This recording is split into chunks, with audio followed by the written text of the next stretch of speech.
Sebelum lanjut nonton video ini, jika kalian suka dengan channel Pegawai Jalanan, silahkan kalian support kami dengan cara subscribe dan klik tanda loncengnya. Silahkan gunakan headset Anda untuk mendapatkan kualitas suara yang jernih. Selamat menonton.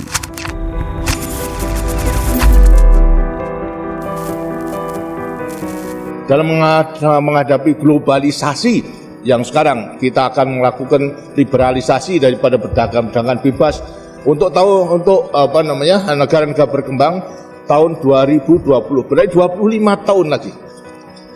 Anak-anak yang nanti umur tahun 2020 berarti 25 tahun, berarti anak-anak remaja sekarang. Mungkin anak-anak pelajar sekarang. Anak-anak pelajar sekarang harus disiapkan benar-benar untuk mencintai tanah air, untuk mencintai produk dalam negeri. Kalau kemudian lantas di kelak kemudian hari ternyata dalam rangka mempersiapkan kompetisi bersaing dengan bangsa-bangsa lain kita masih kurang baik, kurang sempurna. Lah, untuk menghadapi banjirnya daripada barang-barang itu, maka hanya dengan mencintai tanah air, maka para remaja yang sekarang nanti akan hidup tahun 2020 akan menjadi benteng untuk mempertahankan daripada kelangsungan hidup negara dan bangsa. Jadi kalau daripada para pemuda nanti kesengsem kepada produk yang murah baik, tapi hasil di luar negeri hancur daripada bangsanya. Apa? Produknya tidak ada yang membeli. Kalau tidak ada yang membeli, pabriknya tutup. Lantas semua tidak bisa bekerja, tidak bisa makan. Lah itu. Inilah merupakan satu juga kekuatan yang harus kita siapkan. Jadi daripada semua pendidikan, lebih-lebih juga daripada perguruan tinggi, harus mampu mempersiapkan.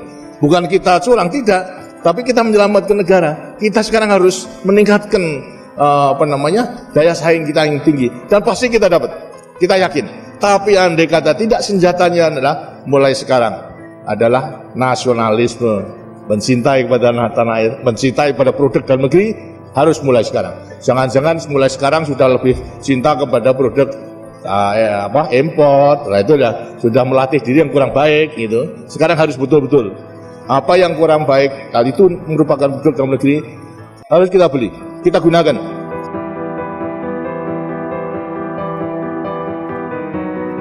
Dari awal Indonesia merdeka hingga saat ini, Indonesia telah memiliki 7 orang presiden, mulai dari Presiden Soekarno sebagai presiden pertama dengan dijuluki Bapak Proklamator, Soeharto dengan julukan Bapak Pembangunan, B.J. Habibie dijuluki Bapak Teknologi, Abdurrahman Wahid atau Gus Dur dijuluki dengan Bapak Pluralisme, Megawati dijuluki Ibu Wong Cilik, sekaligus adalah presiden wanita pertama Indonesia, Susilo Bambang Yudhoyono dijuluki Bapak Pertahanan, dan Joko Widodo ada yang menyebutnya dengan julukan Bapak Infrastruktur.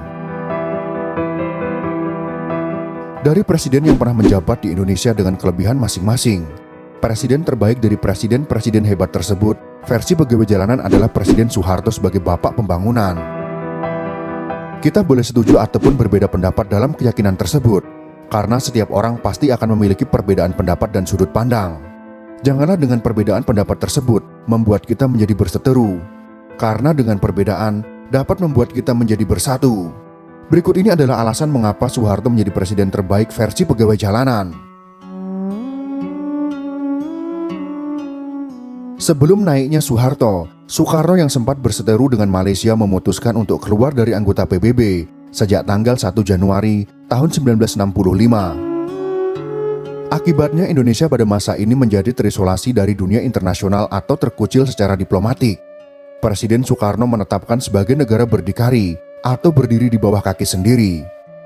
Berdikari menegaskan pendirian Indonesia untuk tidak bergabung pada negara lain. Namun berdikari terlalu berat untuk diwujudkan. Akibatnya harga bahan pangan naik dan nilai rupiah merosot.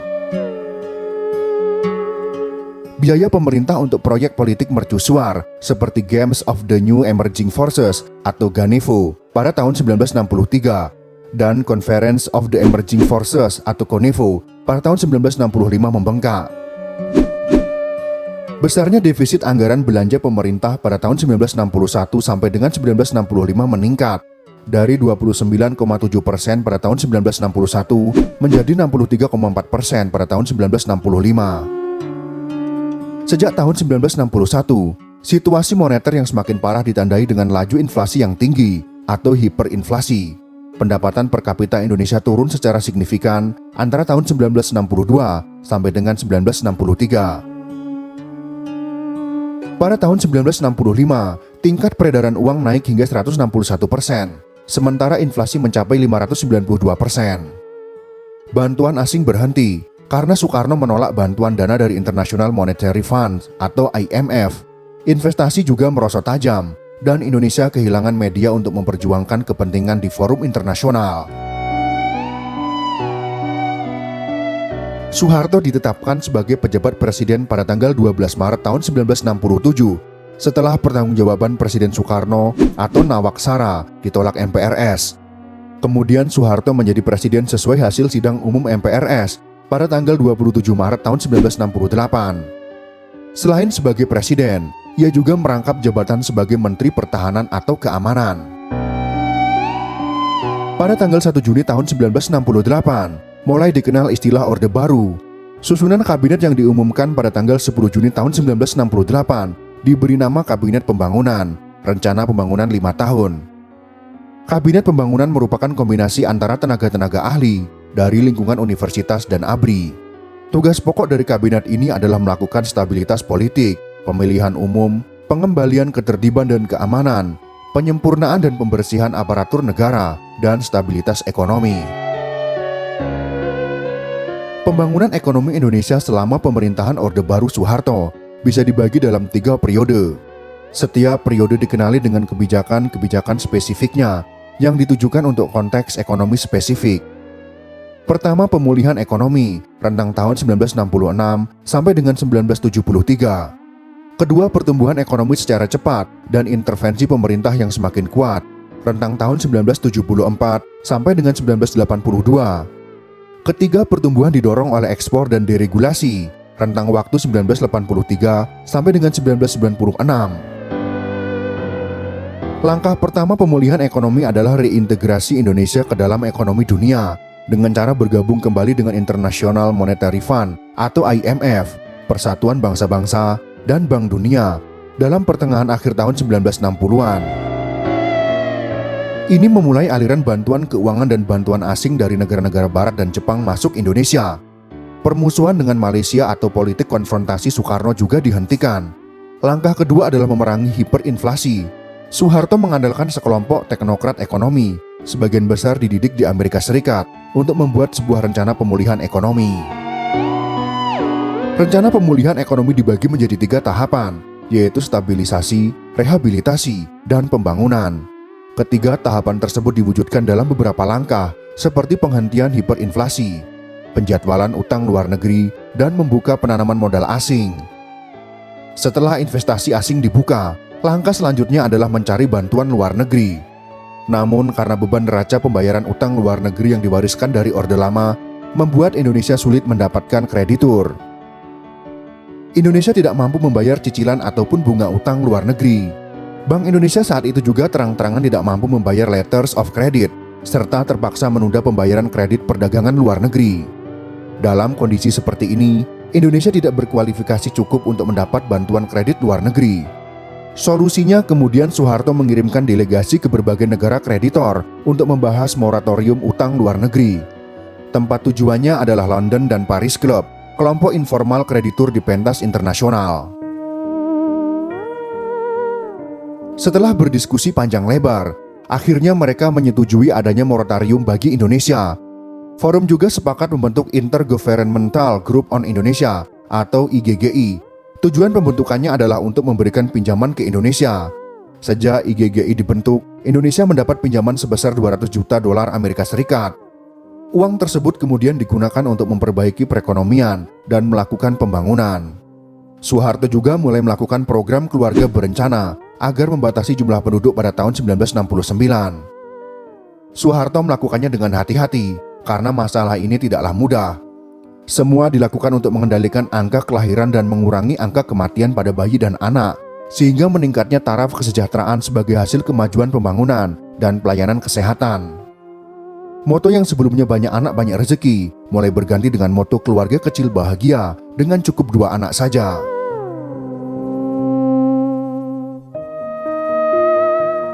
Tidak hanya menggarap program dari desa ke desa dan kelom pencapir, Soeharto yang waktu itu menjadi panglima tertinggi ABRI juga mencanangkan program ABRI masuk desa pada tahun 1978.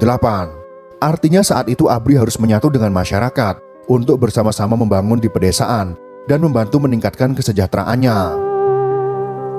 Personel ABRI diberdayakan untuk melakukan pembangunan di desa-desa, mulai dari irigasi, jembatan, dan lain sebagainya, yang intinya untuk mendukung peningkatan sarana dan prasarana yang betul-betul menyentuh langsung kepentingan dan perbaikan kehidupan masyarakat di pedesaan. Program ini dirasakan penting untuk membuka isolasi daerah terpencil, meningkatkan roda perekonomian masyarakat di daerah yang dapat membuka akses yang lebih luas untuk pemasaran hasil bumi dan produk-produk yang ada di desa. Selain sasaran fisik, ada juga sasaran non-fisik yang diarahkan pada peningkatan wawasan dan semangat kebangsaan dalam kehidupan berbangsa dan bernegara, serta kesadaran bela negara yang mampu menggugah semangat persatuan dan kesatuan bangsa. Pada tahun 1984, Indonesia berhasil swasembada beras dengan angka produksi sebanyak 25,8 ton. Kesuksesan ini mendapatkan penghargaan dari FAO, yaitu Organisasi Pangan dan Pertanian Dunia, pada tahun 1985. Indonesia juga masih bisa menyumbang 100.000 ton untuk korban kelaparan di sejumlah negara di Eropa. Salah satu strategi yang digagas Soeharto untuk memajukan sektor pertanian kala itu adalah revolusi hijau. Revolusi hijau adalah cara bercocok tanam dari tradisional berubah ke cara modern untuk meningkatkan produktivitas pertanian. Revolusi hijau muncul karena adanya masalah kemiskinan yang disebabkan karena pertumbuhan jumlah penduduk yang sangat pesat tidak sebanding dengan peningkatan produksi pangan. Dalam bidang teknologi, Indonesia telah mampu membuat pesawat sendiri. Pesawat N250 mulai dirancang pada tahun 1986. Pada tahun 1995, pesawat tersebut berhasil mengudara di langit Indonesia. Dengan keberhasilan teknologi tersebut, IMF mulai berusaha menghancurkan perekonomian Indonesia. Hal ini terbukti dengan keadaan Indonesia yang mengalami krisis ekonomi pada tahun 1990-an. Krisis tersebut sengaja diciptakan oleh Amerika Serikat dan IMF. Tujuannya adalah untuk membuat Indonesia bergolak dan membuat Soeharto jatuh, sehingga Indonesia tidak menjadi negara yang maju. Pendapat ini antara lain dikemukakan oleh Profesor Steve Henke, penasihat ekonomi Soeharto dan ahli masalah Dewan Mata Uang atau Currency Board System atau CBS dari Amerika Serikat. Menurut ahli ekonomi dari Johns Hopkins University itu, Amerika Serikat dan IMF lah yang menciptakan krisis untuk mendorong kejatuhan Soeharto. IMF memanipulasi rekam jejak krisis Indonesia melalui penulisan ulang sejarah moneter demi menutupi kesalahannya.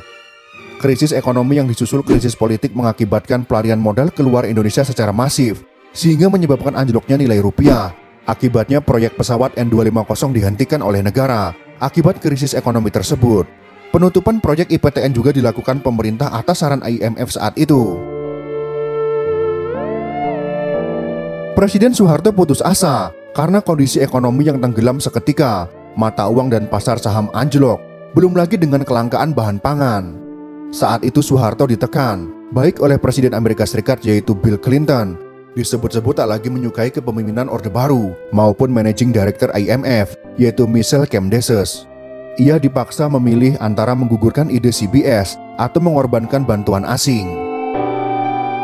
Di tengah krisis ekonomi yang memburuk, Soeharto terpaksa menandatangani Letter of Intent dengan IMF di kediaman Cendana pada tanggal 15 Januari tahun 1998. Sepintas IMF seperti membantu, tapi kenyataan sebaliknya. Bantuan dengan sejumlah syarat itu malah sangat merugikan perekonomian Indonesia. Mantan Perdana Menteri Australia yaitu Paul Keating berpendapat, Departemen Keuangan Amerika Serikat dengan sengaja menggunakan keuntungan ekonomi sebagai sarana untuk menjatuhkan Presiden Soeharto. Mantan Menteri Luar Negeri Amerika Serikat, yaitu Lauren Egelberger, membenarkan diagnosis bahwa pemerintah Amerika Serikat memang mendukung IMF untuk sengaja menggulingkan Soeharto. Bahkan Direktur Eksekutif IMF Michel Camdeses tak membantah pernyataan tersebut. Saat ia pensiun, dengan bangga dia berkata, "Kami menciptakan kondisi krisis yang mengharuskan Presiden Soeharto untuk meninggalkan kekuasaannya." Itulah alasan Soeharto menjadi presiden terbaik versi pegawai jalanan, sampai Amerika pun menumbangkannya. Jika saja Amerika dan IMF tidak menekan Indonesia, mungkin saat ini Indonesia telah menjadi negara maju yang mampu memproduksi kebutuhan untuk negara sendiri dan tidak lagi bergantung pada impor. Memang benar Soeharto juga memiliki banyak dosa karena menjabat secara otoriter. Namun Indonesia pernah sejahtera ketika dipimpin oleh Soeharto dengan pembangunan yang merata hampir di semua daerah. Semoga kita bisa memiliki lagi presiden yang dapat menjadikan negara kita menjadi lebih baik. Janganlah kita menghujat hanya dengan melihat dari satu sisi. Karena manusia tidak ada yang sempurna, akan tetapi ada sisi lain yang tidak disukai oleh orang lain. Jika kalian suka dengan video ini, silakan berikan jempol ke atas. Dan jika kalian menganggap video ini bermanfaat, maka bagikanlah untuk teman-teman Anda yang lain. Terima kasih sudah menonton.